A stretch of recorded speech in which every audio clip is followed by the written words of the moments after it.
ઈશા। સમાચારમાં વાત કરીએ તો વડોદરા શહેરના સાંસદ હેમંત જોશીએ અમદાવાદમાં બનેલી પ્લેન ક્રેશ દુર્ઘટનામાં વડોદરાના 27 મૃતકોના શોક વ્યક્ત કર્યો હતો। આજે જે અમદાવાદ વિમાન દુર્ઘટના કે જે સમગ્ર દેશ એનાથી સ્તબ્ધ છે, આ દુર્ઘટનાની અંદર જેટલા પણ સંભવિત મૃતકો છે એમની આત્માને શાંતિ મળે એ માટે હું પ્રભુને પ્રાર્થના કરું છું। આ જે સંભવિત મૃતકો છે એની અંદર વડોદરાના પણ 19 જેટલા લોકોની કે જેઓ એ વિમાનમાં સવાર હતા એમની યાદી અમને મળી છે।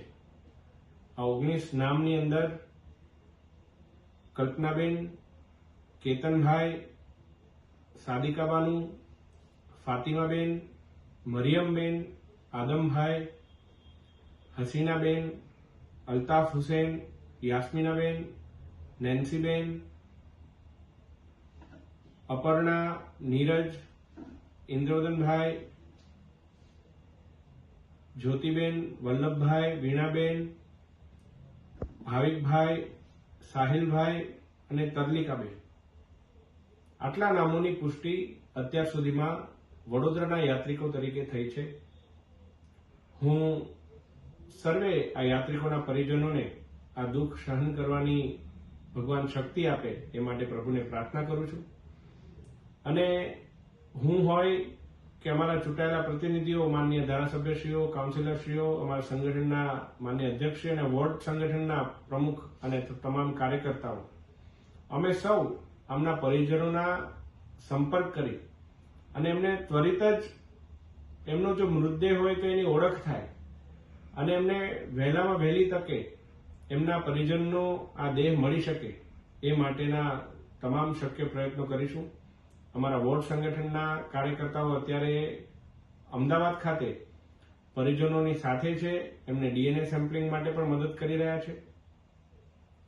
આ ઘટનાની અંદર ગુજરાતના પૂર્વ મુખ્યમંત્રી શ્રીમાન વિજયભાઈ રૂપાણીજીનું પણ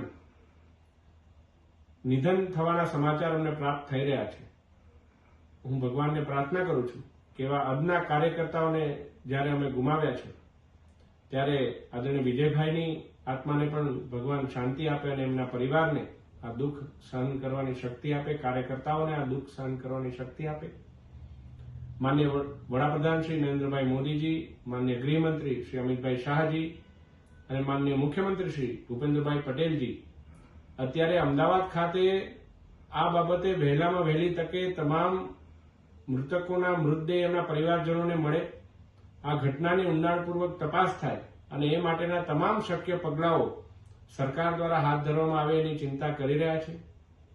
ત્યારે સમગ્ર વડોદરા વતી આ ઘટનામાં આપણે જેટલા પણ લોકોને ગુમાવ્યા છે એમની આત્માની શાંતિ માટે હું ભગવાનને પ્રાર્થના કરું છું।